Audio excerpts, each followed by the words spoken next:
Welcome back to Whitebelt Mobility. We are going to take some time to work on the tissues of the neck and the traps. The traps connect the neck to the shoulder. And while we don't do a lot of isolation work with the traps, i.e. barbell, bodybuilding, something along those lines, where we do shrugs or something you might see in a traditional gym, they do work really, really hard on exercises like Olympic lifting. They work very, very hard during those types of exercises. And sometimes we find that our newer athletes can get a little sensitive and stiff in those and sore in those positions or in those tissues. So we're going to take a ball and we're going to spend 2 minutes per side. So you're going to put the ball at the base of the neck, and we're going to work any of the tissues from the base of the neck all the way out to the shoulder blade. Any of those tissues are fair game. So what we're going to do is lay down on the ball, put it into that meaty tissue at the base of the neck. And at this point, if you are not comfortable with this type of compression, this might get a little uncomfortable here. Your job is to take as much compression as you can take while simultaneously breathing. One of the things that we find when people do this, they hold their breath, and that is not conducive to actually letting that tissue soften and feel better. So what we're going to do is we're going to go arm over our head. And then once I hit my wall, I'm just going to come out and I'm just going to be active here and move. If I need a little bit more force through that ball, what I can do is actually bridge my hips up, and that takes some of the weight and drives it through the ball here.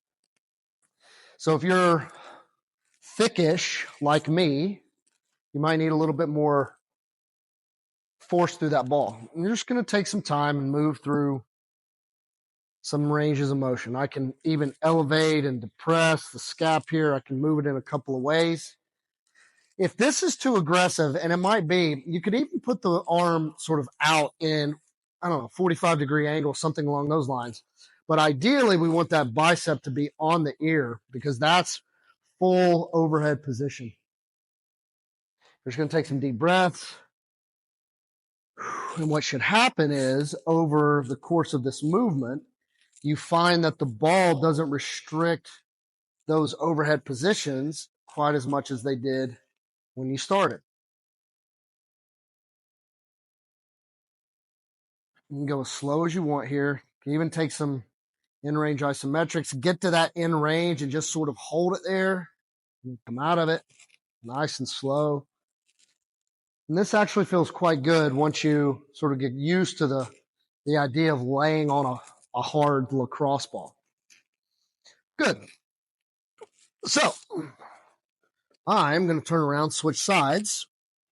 All you have to do is put the ball in the same spot. Now, full disclosure, this is my worst side.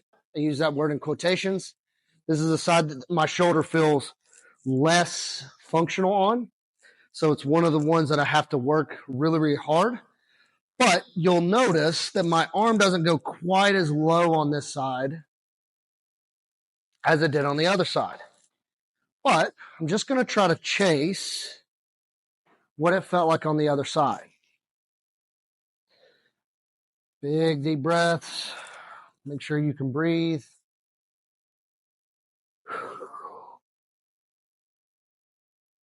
Go as slow as you want. You could even take the ball out. So I kept the ball on the same spot pretty much the whole time. But if I wanted to take that ball out towards my shoulder blade, that changes a little bit of the feeling that I get once I start moving. It's a little bit more sensitive to that compression. I got to be slower with my movement, and I have to be more diligent with my breathing. So I'm not going to talk for a couple seconds. I'm just going to breathe.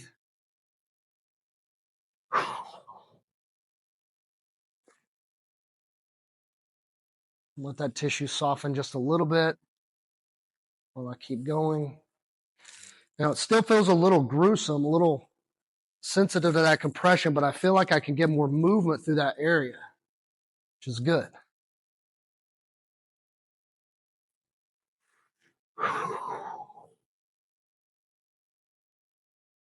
If it's too much, I can drop my hips a little bit.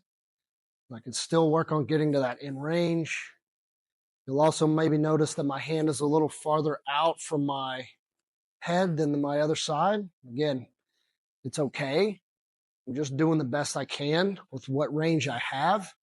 And I'm always going to try to increase that range of motion so I can express full range of motion overhead as I move forward. So, little quick, nice little self-massage that you can give yourself at the end of the day. It actually is quite relaxing. So if you did this before bed, it would almost certainly help you fall asleep. It's a nice little way to work on the traps that work really hard in things like Olympic lifting. And we will see you next time.